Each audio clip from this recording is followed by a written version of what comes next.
Welcome to the deep dive. Today we're tackling something a bit different in the world of environmental crises. We're looking at biological invasion, but maybe not the kind you first think of. Right. It's not always about tiny pests sneaking onto ships. Exactly. Sometimes the invader is, well, almost family. A cousin who escaped the farm and is now kind of crashing the wild party. We're talking about escaped farmed salmon. And we're going deep into a really insightful paper on this, on the economics of biological invasion, an application to recreational fishing. It's by John Olaussen and Anders Skonhoft from back in 2008. Our mission really is to unpack how incredibly complicated the economics get when these farmed animals escape and mix with their wild, often very valuable relatives. Yeah, using wild Atlantic salmon fishing is the case study here.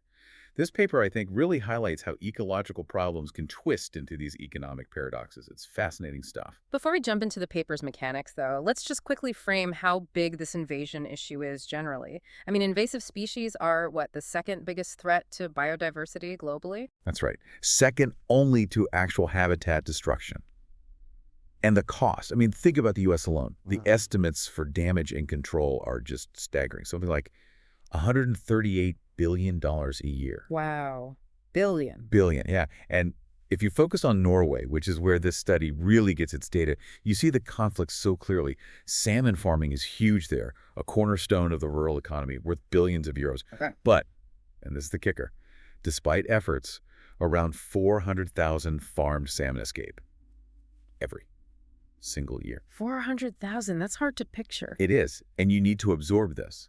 That number, 400,000 escapees, often exceeds the entire wild spawning stock in the rivers they enter. So it's not just a few escapees here and there, it's a flood. Exactly. It's a major structural shock to the whole ecosystem, not just a minor nuisance. Okay, so let's get into that shock. The paper does a great job, I think, of breaking it down. It gives us this framework, these four distinct mechanisms to understand how the invasion impacts the wild species, economically speaking.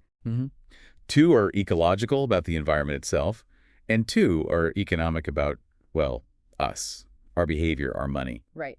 Let's start with the ecological side. What's the first one? Okay, first up is the ecological level effect. Yeah. And this one's a bit counterintuitive because, initially at least, it can seem positive. Positive how? Well, just in terms of sheer numbers, escaped farm salmon, let's call them EFS, they just add biomass, more fish in the river. So, ceteris paribus, all else being equal, if you're managing a fishery, more fish volume looks like more potential catch. Okay, I see the logic there, purely from a numbers perspective. But surely, these aren't equivalent fish, right? Aren't they genetically different, maybe carrying diseases? It sounds like adding junk food to the pantry. You've hit it, exactly. That leads straight into the second mechanism, which is absolutely negative. It's the ecological growth effect. This is the real ecological downside. The dark side. Pretty much. This effect structurally harms the wild population's ability to thrive and reproduce. It happens through a few pathways. Crossbreeding is a big one. Right, the genetic mixing. Yeah, gene flow from farm to wild fish dilutes the wild genetics, making the offspring less adapted, less fit for survival in that specific river environment. Okay. But it's also physical. Farmed salmon, particularly males, can be quite aggressive. They've been observed digging up the nests, the redds that wild salmon carefully build for their eggs. Seriously, they destroy the nests. Yeah, it directly impacts wild reproduction. So this effect is all about degrading the wild population's health and future numbers. So the ecosystem itself is definitely changing, and mostly for the worse long term. But what about the human side, the economics? How do our actions and what we value play into this? Okay, so we get two corresponding economic effects that mirror the ecological ones, in a way. First, there's a positive one again, the economic quantity effect. Quantity. So back to just more fish. Kind of. Think about the anglers standing by the river. They often can't tell if the fish tugging their line is wild or farmed until it's actually landed. So if the total stock wild plus EFS is higher, their chance of catching any fish goes up. Ah, okay. So the probability of success increases. Right, and higher probability of catching something generally drives up demand for fishing permits. Yeah, More anglers want to try their luck. Simple supply and demand almost. that makes sense. But as you alluded to earlier, not all fish are created equal in the angler's mind. I imagine most people fishing for Atlantic salmon really want that pristine wild experience. Precisely. And that brings us to the counterbalancing negative force, the economic quality effect. Quality. Anglers, especially serious Atlantic salmon anglers, are often connoisseurs. They value the pure, genetically clean wild fish. If there's a perception, or even just a suspicion, that the river has a high proportion of these EFS, Their willingness to pay goes down? dramatically, yes, Yes. the perceived quality of the whole experience drops. Catching an EFS might even feel like a disappointment compared to a wild one. So the value they place on fishing that river decreases. Okay, so we've got these four forces pushing and pulling. More fish available, level effect, positive. Lower wild fitness, growth effect, negative. Higher chance of a catch, quantity effect, positive. Lower value per catch, quality effect, negative. How did the researchers actually model this messy reality? They use what's called a bioeconomic equilibrium model. It's a mathematical way to represent both the biology of the fish and the economic decisions of people. Mm-hmm. And they calibrated it using real-world data, specifically from the Orkla River in Norway, which is a famous salmon river. Okay. And what about the decision maker in their model? Who's running the show? They modeled the river manager, the entity controlling fishing access, like selling permits, and they made a key assumption, a very realistic one, I think, that the manager acts as a myopic monopolist. Myopic monopolist. Okay, let's break that down. Monopolists make sense, they control access, but myopic, Yeah, short-sighted. exactly. Short-sighted because salmon biology involves long time lags. It takes maybe 4 or 5 years for an egg laid today to become an adult salmon returning to the river to be caught. Right. The river manager, in this model, isn't really focused on that 5-year out stock. They're focused on this season's profit, maximizing revenue from permits now. They treat the long-term wild stock size, X, and the overall fishing effort, D, like the number of permits sold, as kind of influenced by outside factors, focusing just on immediate profit and the angler's satisfaction, their surplus, AS. That sounds, well, like a perfect recipe for potentially ignoring long-term environmental damage if short-term profits look okay. It can be. And the paper found that because these four mechanisms are all interacting and often opposing each other, the net effect of these escaped farm salmon on the wild stock and the fishing effort is actually ambiguous. It's not straightforward. Ambiguous, okay. So not always bad economically, at least in the short run. This is where it gets really surprising. The numerical simulations they ran based on the Orkla data showed something quite startling. When the invasion level is relatively low, say just 2,000 EFS escaping into the river system annually, Okay, a smaller number. the positive effects can actually dominate. The ecological level effect, just more fish bodies, and the economic quantity effect, higher chance of catching something, outweigh the negatives, at least initially. And what does that do to the numbers, like profit and the wild stock? Get this, the wild stock, X, actually increases slightly in their baseline simulation compared to no invasion at all. And crucially, the river manager's profit and the angler's surplus, AS, both rise. Wait, seriously, more escaped fish leads to a slightly larger wild stock and everyone makes more money. How does the wild stock go up? It's complex, tied to how fishing effort adjusts. But essentially, the increased total stock from EFS might lead to management choices or fishing patterns that inadvertently allow slightly more wild fish to survive, to spawn, even while overall catch is higher. But the key economic point is the profit. Right. If profit goes up, there's no incentive for the manager to stop the invasion. Precisely. This is a huge takeaway. The yearly influx of EFS can effectively hide both the economic damage, lower quality value, and the ecological damage, reduced wild fitness, because the simple profit metric is going up. It masks the need for control.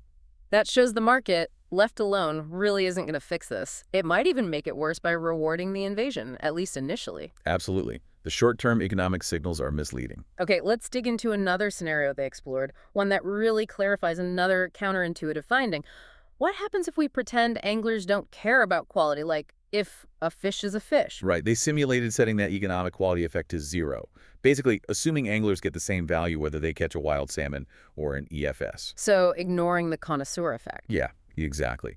And in that world, the results are stark. The positive economic quantity effect just completely takes over. Yeah. As the number of EFS increases, the total fish stock goes up, fishing effort D goes up, the manager's profit goes up, and the total surplus goes up. Everything looks rosy from a purely volume-based economic perspective. More fish, more fishing, more money. Sounds great if you ignore the wild part, but what's the ecological cost in that scenario? It's disastrous for the wild salmon. Without that quality concern putting a brake on demand, the proportion of farmed fish in the spawning population just skyrockets. In their simulation, it reached something like 71% EFS share at higher invasion levels. 71%. Yeah. So the wild genetics are just getting completely swamped, Utterly swamped. And this highlights an incredibly important, almost accidental finding from the main model. which is, The very existence of that economic quality effect.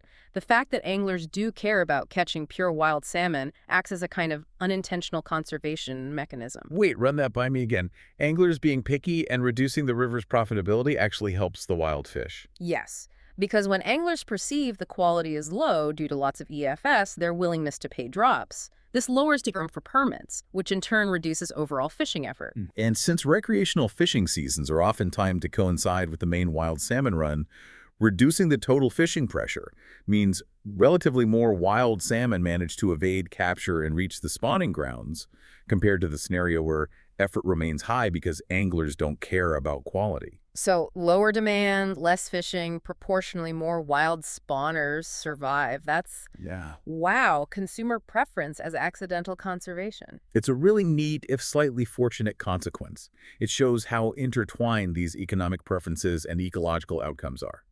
Okay, so we can't just rely on angler pickiness. What about actual management tools? Did the paper look at policies? I remember something about banning sea fishing. Yes, they explored the effects of implementing a complete ban on marine salmon fishing, so setting the marine harvest rate dollars to zero. The logic often proposed for this is that a salmon caught by a recreational angler in a river generates way more economic value through permits, travel, lodging, etc., than the same fish caught commercially at sea just for its meat value. Right, capture the higher value use. Yeah. Makes sense economically for the river system, I guess. Definitely. The model shows that a sea ban significantly increases the number of salmon entering the river. This boosts the river manager's profit and the angler surplus, AS, quite substantially across all levels of EFS invasion compared to the baseline where some marine harvest happens. So from the river's perspective, it looks like a clear win. More fish, more money. But, I sense a but coming. Is there an ecological catch? Oh, there's a big one. It's tied to the timing. EFS often tend to start their migration upriver a bit later in the season than the bulk of the wild salmon population. Okay. And why does that matter for a sea ban? Because the marine fishery, even if unintentional, acts as a kind of filter. It catches both wild and farmed fish before they even get to the river.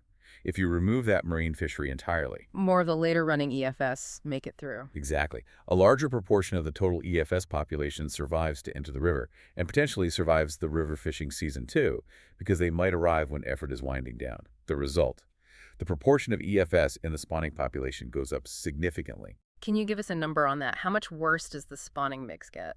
In their simulation, at a moderate invasion level, EFS 6000, banning sea fishing pushed the EFS share of the spawning biomass from 48% with marine fishing up to 57% without it.